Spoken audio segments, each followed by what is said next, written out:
प्रधानमंत्री मोदी ने अपने संबोधन के दौरान 13 मिनट के संबोधन के दौरान 3 बड़े फैसले सुनाए। गुजरात की तैयारी किस प्रकार की है? आरोग्य सचिव हमारे साथ मौजूद है। सर, प्रधानमंत्री ने कल 3 बड़े डिसीजन है वो देश के सामने रखे हैं। अपनी गुजरात की तैयारी किस तरह से है, क्योंकि अब बच्चों को भी वैक्सीन देने की बात उन्होंने की है। एक तीसरा डोज यानी कि बूस्टर डोज है वो भी देने की बात की है। गुजरात प्रशासन किस दिशा में आगे जा रहा है? माननीय बड़ा प्रधान श्री 3 અગત્યની જાહેરાત 3 बहुत ही महत्वपूर्ण अनाउंसमेंट कल करी, जिसमें 15 से 18 साल के बच्चे उनको जो है टीकाकरण उनका कोविड के लिए कराया जाएगा। और जो फ्रंटलाइन वर्कर और हेल्थ वर्कर हैं उनको एक एडिशनल डोज कोविड टीकाकरण की दी जाएगी। और 60 वर्ष से ऊपर की उम्र के जो लोग हैं उनको उन कोमॉर्बिडिटी होए, उनके डॉक्टर की सलाह होए तो उसके हिसाब से उनको कोविड की एक एडिशनल डोज, जिसे प्रोत्साहक डोज कहा गया है, वो उनको दी जा सकेगी, प्रोवाइडेड कि वो खुद ये लेना चाहते हों। ये उनके ऊपर छोड़ा गया है।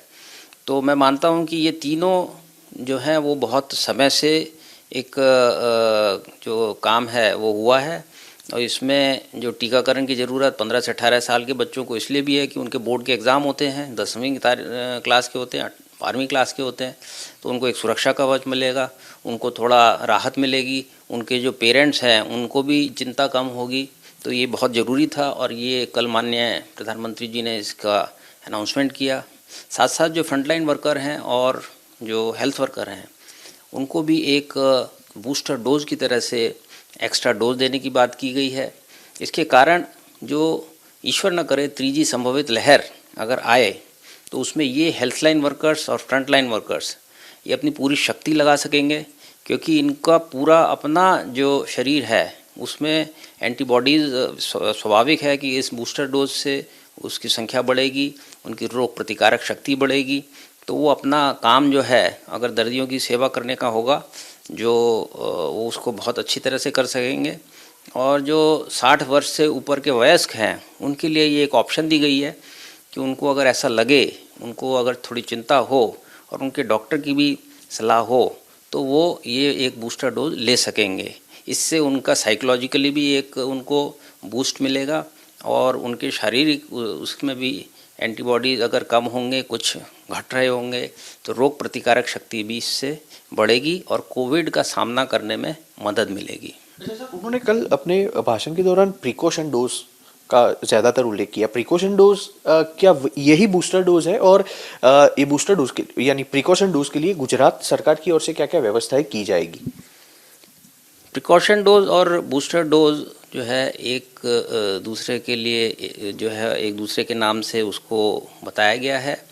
और इसमें केंद्र सरकार का कोई न कोई कारण होगा कि उन्होंने इसको प्रोत्साहक डोज नाम दिया है। ये अभी हमें वहाँ से जो लिखित में सूचना आएंगी उसके हिसाब से ये पता चलेगा। प्रोत्साहक डोज इसलिए भी कि लोगों को प्रोत्साहन रहे। साथ में इनको लगाने के लिए हमारी पूरी तैयारी पहले से ही है और इसको हम झटपट तेज़ी से लगाने के लिए हम केंद्र सरकार की तरफ से लिखित में सूचना आने का इंतज़ार कर रहे हैं। मुझे लगता है सूचना आज या कल में आ जाएंगी, क्योंकि इसके बाद में हम आगे की तमाम तैयारी जो हमने पहले भी कर रखी है उनको और मजबूत करके ये काम 3 तारीख से 15 से 18 साल के बच्चों का टीकाकरण और 10 तारीख से फ्रंटलाइन वर्कर, हेल्थ वर्कर और 60 वर्ष से बड़ी उम्र के वयस्कों को हम कोविड का एडिशनल डोज, बूस्टर डोज, प्रोत्साहक डोज हम दे सकेंगे। गुजरात में देखने को मिल रहा है लगातार 4 दिन से कोरोना के जो केसेस थे वो बिलो 100 थे, 100 से नीचे थे।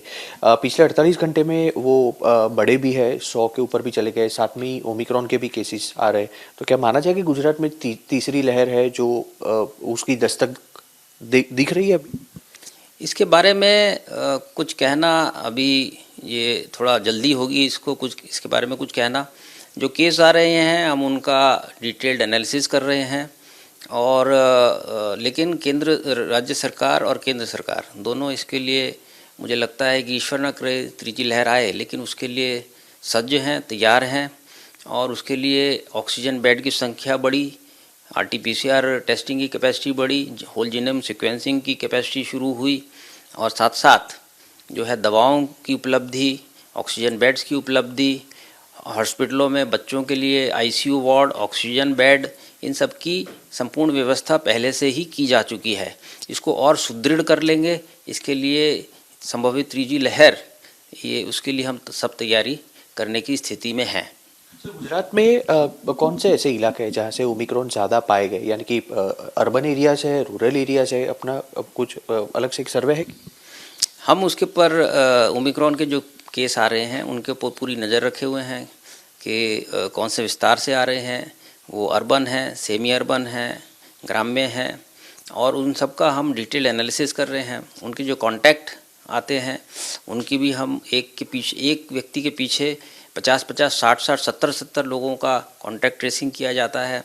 लेकिन अभी ऐसा कोई पैटर्न कि वो ग्राम्य क्षेत्र के हों या रूरल क्षेत्र के हों, क्योंकि इसमें हुआ क्या है कि जो विदेश से आए हैं उन लोगों को एट रिस्क और नॉट एट रिस्क में रखा गया, लेकिन उसमें से कुछ लोग जो है उनको संक्रमण था, यहाँ आके चूँकि संक्रमण एकदम नहीं निकला तो वो होम क्वारंटाइन में गए, और उसके बाद हमने जब चौथे दिन फिर से टेस्टिंग करी तो उसके अंदर उनमें संक्रमण निकला। इस हिसाब से ये ओमिक्रॉन के केस जो हैं यहाँ पे ज़्यादातर उनकी हिस्ट्री इस तरह की है, ट्रैवल हिस्ट्री। कई बार वो दूसरे राज्यों से भी आए हैं और ओमिक्रॉन के जो पेशेंट आए होंगे उनके टच में आए, उनके साथ उनका बातचीत हुई होगी या उनके साथ उनका रहना हुआ होगा। तो ये लोगों की कोई अभी ऐसी पैटर्न हमारी नहीं बनी है। स्वाभाविक है कि हमारे यहाँ जो शहरी विस्तार है उसकी जनसंख्या भी करीब करीब 45 से 50% के बीच में है, तो शहरी विस्तार के लोग जो है वो भी काफ़ी जो सगे संबंधी हैं उनके वो एट रिस्क देशों में पहुँचे हुए हैं। तो वहाँ से अभी लग्न का समय हो, शादी का समय चल रहा था और मरण किसी के यहाँ हुआ हो, इस हिसाब से या और किसी कारण से मिलने या मेडिकल टूरिज्म के लिए भी मिलने आए हों, काम कराने आए हों, तो उसमें इस तरह के लोग हमें ओमिक्रॉन के मिल रहे हैं। इसका कोई ऐसा पैटर्न अभी हमें नज़र नहीं आया है।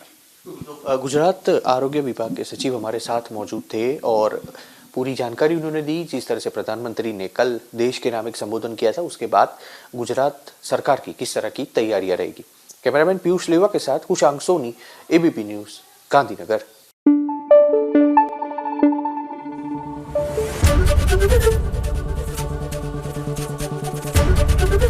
ABP न्यूज आपको रखे आगे।